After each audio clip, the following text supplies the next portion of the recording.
தமிழ் தேசியத்தின் ஒரு முக்கிய அடையாளமா பார்க்கப்படக்கூடிய இந்த புலிக்கொடியை இவனுங்க போட்டு மிதிச்சிருக்கானுங்க. விஜய் தானே சொல்லியிருக்காரு, தமிழ் தேசியமும் திராவிடமும் என்னுடைய இரு கண்கள் மாதிரி அப்படின்னு. அப்பனா விஜயோடைய மூஞ்சில ஷூவோட வச்சோ இல்ல செருப்போட வச்சோ இல்ல வெறுங்காலை எதுலயாவது மிதிச்சிட்டு வந்து வச்சோ மிதிச்சிருக்கானுங்க இந்த தற்குறிங்க அப்படின்னு தான் நம்ம புரிஞ்சுக்கணும்.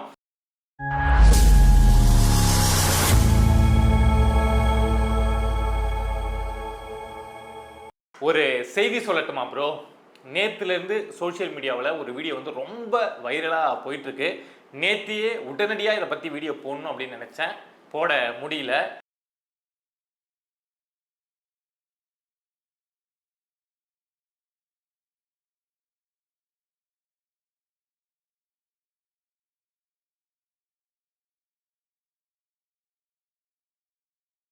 இந்த புலிக்கொடி அப்படிங்கிறது இந்த நாம் தமிழர் கட்சியுடைய அவங்களுடைய அடையாளம் மட்டும்தான். இந்த புலிக்கொடியை அசிங்கப்படுத்தினா நாம் தமிழர் கட்சியை நாங்க அசிங்கப்படுத்திட்டோம் அப்படின்னு நினைக்கக்கூடிய அந்த மனநிலை இருக்கு பாரு, அதுதான் தற்குறித்தனம். இந்த புலிக்கொடி அப்படிங்கிறது நாம் தமிழர் கட்சிக்கு மட்டும் சொந்தமானது கிடையாதுங்க.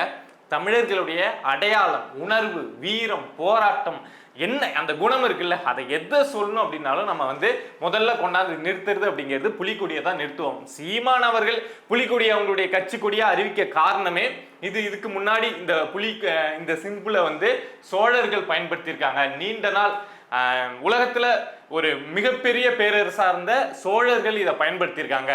அதுக்கப்புறம் ஒரு நீண்ட கால இடைவெளிக்கு பிறகு ஈழத்துல தேசிய தலைவர் இந்த புலிக்கொடியை பயன்படுத்தியிருக்காங்க.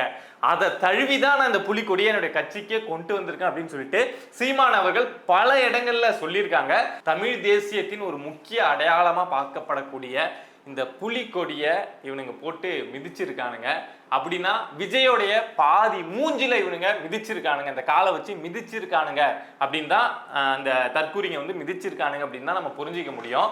ஏன் அப்படின்னா விஜய் தானே சொல்லியிருக்காரு, தமிழ் தேசியமும் திராவிடமும் என்னுடைய இரு கண்கள் மாதிரி அப்படின்னு. அப்பனா விஜயோடைய மூஞ்சில ஷூவோட வச்சோ இல்ல செருப்போட வச்சோ இல்ல வெறுங்காலை எதுலயாவது மிதிச்சிட்டு வந்து வச்சோ மிதிச்சிருக்கானுங்க இந்த தற்குறிங்க அப்படின்னு தான் நம்ம புரிஞ்சுக்கணும். இதே விஷயத்த இதே தாவேகா கூடிய இதை நாம் தமிழர் கட்சியை சேர்ந்தவங்க இதை மாதிரி யாராவது பண்ணியிருந்தா இந்நேரம் சீமான் என்ன பண்ணியிருப்பார் சொல்லுங்க? உடனடியா அவங்க மேல நடவடிக்கை அப்படிங்கிறத எடுத்துப்பாரு. இதை மாதிரி செய்யக்கூடாது, நம்ம அரசியல் இது கிடையாது அப்படின்னு அவங்களுக்கு புரியும்படியா சொல்லியிருப்பாரு. ஒரு தமிழ் தேசிய இனத்தின் ஒரு அடையாளமா இருக்கக்கூடிய அந்த புலிக்கொடிய இவனுங்க வந்து இதை மாதிரி பண்ணியிருக்கானுங்க அப்படிங்கிற ஒரு செய்தி பரவி இருக்குல்ல, விஜய் என்ன பண்ணியிருக்கணும்?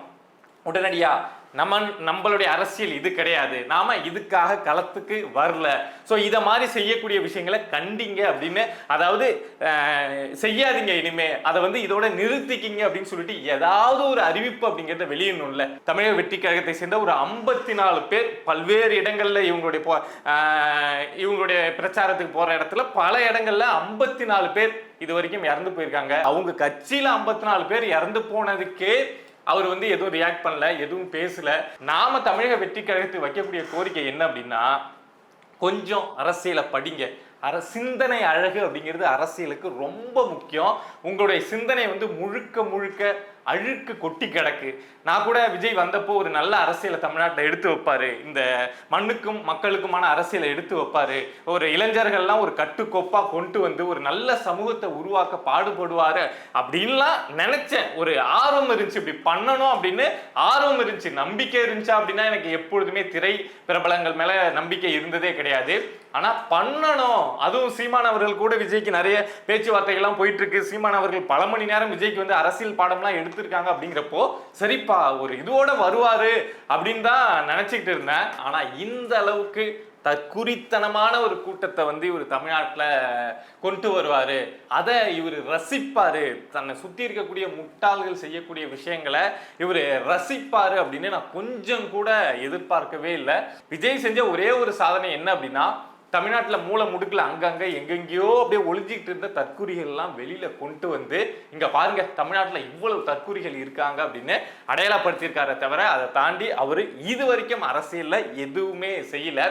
எதிர்காலத்தை நீங்க கொலை செஞ்சிருக்கீங்க. நீங்க மனசாட்சியே இல்லாம 54 குடும்பத்துடைய எதிர்காலத்தை இந்த சமூகத்துல இருந்து நீங்க அழிச்சிருக்கீங்க அப்படிங்கிறது தான் உண்மை. ஒரே ஒரு விஷயம் உதாரணத்துக்கு சொல்லிட்டு இதை முடிச்சுக்கலாம் அப்படின்னு நினைக்கிறேன். ஏன்னா இவங்களை திட்ட வாயில வந்து கண்ட்ரோல் மீறி எனக்கு கோபம் வருது. அந்த புலிக்கொடியை மிதிச்சாங்கல்ல, அந்த விஷயத்த பாக்குறப்போ இன்னும் கோபமா வருது. இந்த தற்குறிகள் மேல இன்னும் ஆத்திரம் அடங்கவே மாட்டேங்குது. ஸோ அதனால இந்த ஒரே ஒரு உதாரணத்தை சொல்லிட்டு இந்த வீடியோ முடிச்சுக்கலாம் அப்படின்னு நினைக்கிறேன். என்ன அப்படின்னா, கட்சியில யாராவது ஒரு நபருக்கு ஏதாவது ஒரு பாதிப்பு வந்துருச்சு அப்படின்னா அதை எப்படி அணுகணும் அப்படின்னு சீமான் அவர்களை பார்த்து மற்ற எல்லா கட்சி தலைவர்களையும் விட்டுருங்க. ஏன் விட்டுருங்க அப்படின்னு சொல்றேன்னா, இதுல முதன்மை உதாரணம் அப்படின்னா சீமான் அவர்கள் தான். ஏதோ ஒரு கிராமத்துல ஏதோ ஒரு மூலையில இருக்கக்கூடிய ஒரு சின்ன நிர்வாகி வீட்டுல ஒரு துக்கம் நடந்துட்டா கூட முதல் அறிக்கையா வந்து சீமான் அவர்கள் வந்து அறிக்கை விடுவாங்க. யாரோ எங்கேயோ இருக்கக்கூடிய ஒரு நபர்களுக்கு ஒரு பாதிப்பு வந்தது அப்படின்னா சீமான் அவர்கள்கிட்ட இருந்து கண்டிப்பா ஒரு அறிவிப்பு அப்படிங்கிறது வரும். இப்ப கூட இந்த ஏப்ரல் 23ஆம் தேதி நாம் தமிழர் கட்சியை சேர்ந்த பாபநாசம் சட்டமன்ற தொகுதியுடைய நாம் தமிழர் கட்சி வேட்பாளர் அனீஷ் பாத்திமா அவர்கள் வந்து தாக்கப்பட்டாங்க திமுக நபர்களா. இந்த விஷயத்தை வந்து நீங்க கேள்விப்பட்டிருப்பீங்க. அவங்க வந்து நிறை மாத கர்ப்பிணி, 8 மாச கர்ப்பிணி, அவங்கள திமுக நபர்கள் வந்து தாக்கிட்டாங்க அப்படிங்கிற செய்தியை நானே ஒரு வீடியோவா போட்டிருந்தேன். இந்த விஷயத்த இதே ஒரு சம்பவம் வந்து தாவேக்காவில் நடந்திருந்தது அப்படின்னா விஜய் பேசியிருப்பாரா இல்லையோ, நாம் தமிழர் கட்சியை சேர்ந்த சீமான் அவர்கள் இதை நான் கண்டிக்கிறேன், இது வந்து ஒரு தவறான செயல் அப்படின்னு அவரு கண்டன அறிக்கை அப்படிங்கிறது வெளியிட்டிருப்பாரு. பட் நம்ம விஜய்கிட்டே இருந்து அதை எதிர்பார்க்க முடியாது. ஆனா இந்த விஷயத்தை சீமான் அவர்கள் எப்படி எடுத்துட்டு போறாங்க அப்படின்னு பார்க்கணும். கட்சி வேற நான் வேற அப்படின்னு சீமான் எந்த இடத்தையுமே இதை காட்டினதே கிடையாது. அனீஷ் பாத்திமாவுக்கு இது மாதிரி நடந்துருச்சு. ஏன்னா சீமான் அவர்கள் தான் தேர்ந்தெடுத்து நிறுத்துறாங்க. 8 மாத கர்ப்பிணி யாரை நம்பி வந்து அங்க நிக்கிறாங்கன்னா சீமான் அவர்களை நம்பி வந்து தான் நிக்கிறாங்க. அப்படிங்கிறப்போ சீமான் அவர்கள் இந்த சம்பவம் நடந்த உடனே அதுக்கு கண்டனம் அப்படிங்கிறத தெரிவிச்சுட்டு இந்த செஞ்ச திமுக நபர்கள் மேல காவல்துறை நடவடிக்கை அப்படிங்கிறது எடுத்தே ஆகணும். கொலை வழக்கு பதிவு செய்யணும். அனீஷ் பாத்திமாவை யாரு தாக்குனாங்களோ, எந்த திமுக காரன் தாக்குனாங்களோ அவன் மேல கொலை முயற்சி வழக்கு வந்து பதிவு செய்யணும் அப்படின்னு சொல்லிட்டு சொல்றாங்க. அப்படி செய்யல 24 மணி நேரத்துக்குள்ள அப்படின்னா அங்க கண்டன ஆர்ப்பாட்டத்தில் இறங்குவோம் நாம் தமிழர் கட்சி தமிழ்நாடு முழுக்க அப்படின்னு சொல்றாங்க. ஆனா இந்த அதிகாரிகள் திமுக நபர் அப்படிங்கிறதுனால அந்த யார் அனீஷ் பாத்திமாவை தாக்குனாங்களோ அவங்க மேல வந்து எந்த வழக்கும் பதிவு செய்யல. உடனடியா நாம் தமிழர் கட்சி சொந்தங்கள் என்ன பண்ணாங்க அப்படின்னா, அம்மாப்பேட்டை அதுக்கு பக்கத்துல இருக்கக்கூடிய இடத்துல பூத்துல தான் இந்த சம்பவம் நடந்தது. ஸோ அம்மாப்பேட்டை காவல் நிலையத்துக்கு முன்னாடி வந்து நாம் தமிழர் கட்சியை சேர்ந்த அங்க இருந்த பக்கத்துல இருந்த எல்லாரும் சேர்ந்து கிட்டத்தட்ட ஒரு 250 பேர் அங்க அந்த போலீஸ் ஸ்டேஷனே முற்றுகை அப்படிங்கறத இட்டுட்டாங்க. இன்னும் பாதி பேர் வந்து சாலை மறியல்ல ஈடுபட்டாங்க. கடைசியா காவல்துறை வந்து வேற வழியே இல்லாம அவங்க எல்லாரையும், பெண்கள் ஆண்கள் எல்லாரையும் கைது செஞ்சு சாலை மறியல் பண்றாங்க, போலீஸ் ஸ்டேஷனை முற்றுகையிட்டு முன்னாடி ஆர்ப்பாட்டம் பண்றாங்க. அப்படிங்கிறப்போ வேற வழியே இல்லாம எல்லாரையும் கைது செஞ்சு அங்கங்க வேனு பேருந்துல ஏற்றி கைது செஞ்சு அந்த ஆர்ப்பாட்டம் அந்த சாலை மறியலை வந்து அப்படியே கண்ட்ரோலுக்கு கொண்டு வந்தாங்க. இதுதாங்க முக்கியம். கட்சியில ஒரு நபருக்கு ஒரு விஷயம் நடந்துச்சு அப்படின்னா தலைமையிலிருந்து அடியில் இருக்கக்கூடிய தொண்டன் வரைக்கும் வந்து கடைசி நபர் வரைக்கும் அது நடந்தது வந்து நம்புல ஒருத்தவங்களுக்கு அப்படிங்கிற அந்த உணர்வு வரணும். அந்த உணர்வு வந்தா மட்டும்தான் அது கட்சியா இருக்க முடியும், நல்ல ஒரு தலைமையா இருக்க முடியும்.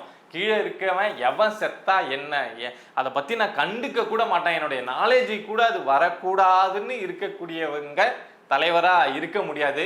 இந்த புலிக்கொடியை மிதிச்ச சம்பவம் அப்படிங்கிறது கடலூர் மாவட்டம் குறிஞ்சிப்பாடி பக்கத்துல இருக்கக்கூடிய சித்திரைப்பேட்டை அப்படிங்கிற கிராமத்துல இந்த சம்பவம் நடந்திருக்கு. கூடிய சீக்கிரம் அங்கே இருக்கக்கூடிய நாம் தமிழர் கட்சியை சேர்ந்தவங்க அங்கே ஆர்ப்பாட்டம் எடுக்க ஆரம்பிப்பாங்க. இது நாம் தமிழர் கட்சி வந்து ரொம்ப சாதாரணமாக கடந்து போயிட மாட்டாங்க அப்படின்னு எனக்கு நல்லா தெரியும். ஏன்னா இது அவங்களுடைய கொடி மட்டும் கிடையாது, அவங்களுடைய ஒட்டுமொத்த உணர்வு. தேசிய தலைவர் சோழர்கள் அப்படின்னு ஒரு பெரிய வரலாற்றை கொண்டு வந்து தான் அவங்க இந்த புலிக்கொடியை உருவாக்கி வச்சிருக்காங்க. அப்படிங்கிறப்போ அதை வந்து நாம் தமிழர் கட்சியை சேர்ந்தவங்க வெறும் கொடியாக பார்த்துட்டு கொடியை மீச்சிட்டான் அப்படின்னு போக மாட்டாங்க. அவங்களுடைய உணர்வு. ஸோ பெரிய அளவில் இது வந்து தமிழ்நாடு முழுக்க ஒரு ஆர்ப்பாட்டமாக எடுக்கப்படும் அப்படின்னு நினைக்கிறேன். தமிழ்நாடு முழுக்க ஆர்ப்பாட்டமா மாறும் அப்படின்னு நினைக்கிறேன். இந்தியர்களுக்கு நம் தேசிய கொடி எப்படி உணர்வு பூர்வமான விஷயமோ அதே மாதிரி தமிழர்களுக்கு இந்த புலிக்கொடி அப்படிங்கிறது ஒரு உணர்வு பூர்வமான ஒரு பந்தங்க.